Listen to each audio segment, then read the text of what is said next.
BJP वाले पूरी दुनिया से बिल्कुल उल्टा चल रहे हैं। पूरी दुनिया में कोई भी देश अपने पड़ोसी देशों के गरीबों को अपने घर नहीं लाना चाहता। बांग्लादेश, पाकिस्तान और अफगानिस्तान। बीजेपी वाले अपने घर में बसाएंगे क्या इनको? इनके अपने घर में रखेंगे क्या इनको?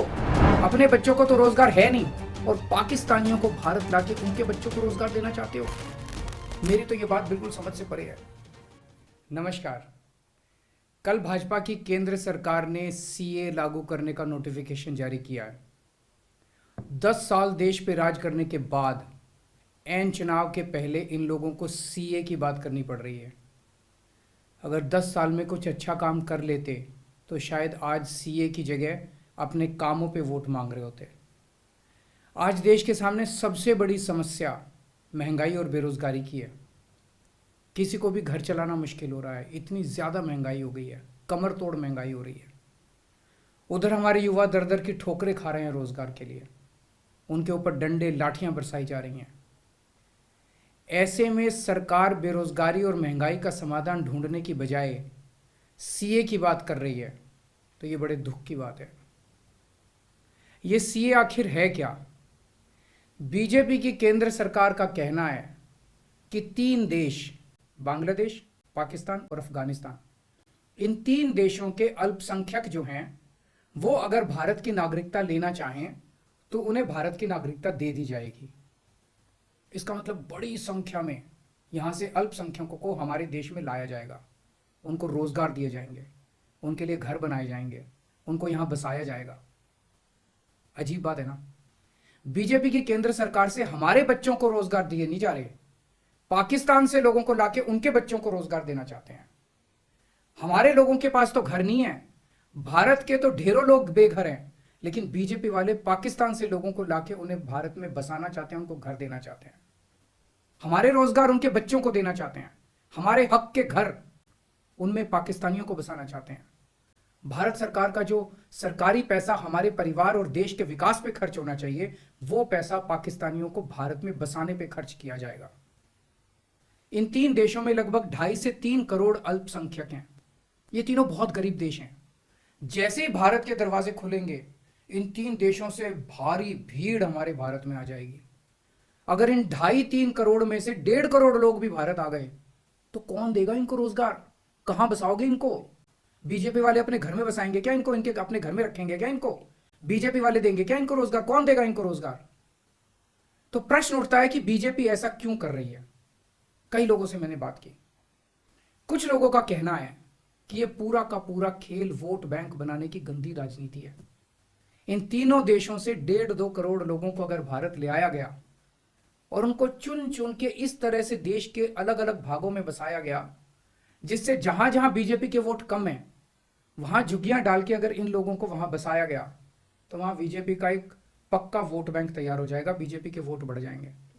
और आने वाले इस चुनाव में तो नहीं, आने वाले भविष्य के चुनाव में बीजेपी को इससे बहुत बड़ा चुनावी फायदा मिल सकता है, ऐसा कुछ लोगों का कहना है। मुझे नहीं पता ये सच है कि गलत है, लेकिन सबसे बड़ा प्रश्न है कि बीजेपी ये क्यों कर रही है। एक तरफ बीजेपी की हरियाणा सरकार हरियाणा के बच्चों को रोजगार देने में असमर्थ है। रोजगार के लिए हरियाणा सरकार अपने बच्चों को इजराइल भेज रही है। इजराइल में हम सब जानते हैं कि युद्ध चल रहा है, हमारे बच्चों को युद्ध में धकेला जा रहा है। अपने बच्चों को तो रोजगार है नहीं और पाकिस्तानियों को भारत लाके उनके बच्चों को रोजगार देना चाहते हो। मेरी तो यह बात बिल्कुल समझ से परे है। बीजेपी वाले पूरी दुनिया से बिल्कुल उल्टा चल रहे हैं। पूरी दुनिया में कोई भी देश अपने पड़ोसी देशों के गरीबों को अपने घर नहीं लाना चाहता। पड़ोसी देशों के लोगों को अपने देश में आने से रोकने के लिए पूरी दुनिया में हर देश तरह तरह के कानून बनाता है, बॉर्डर पे दीवारें लगाता है, बॉर्डर पे बिजली की तारें लगाई जाती हैं ताकि पड़ोसी देश का कोई भी व्यक्ति हमारे देश के अंदर ना आ सके।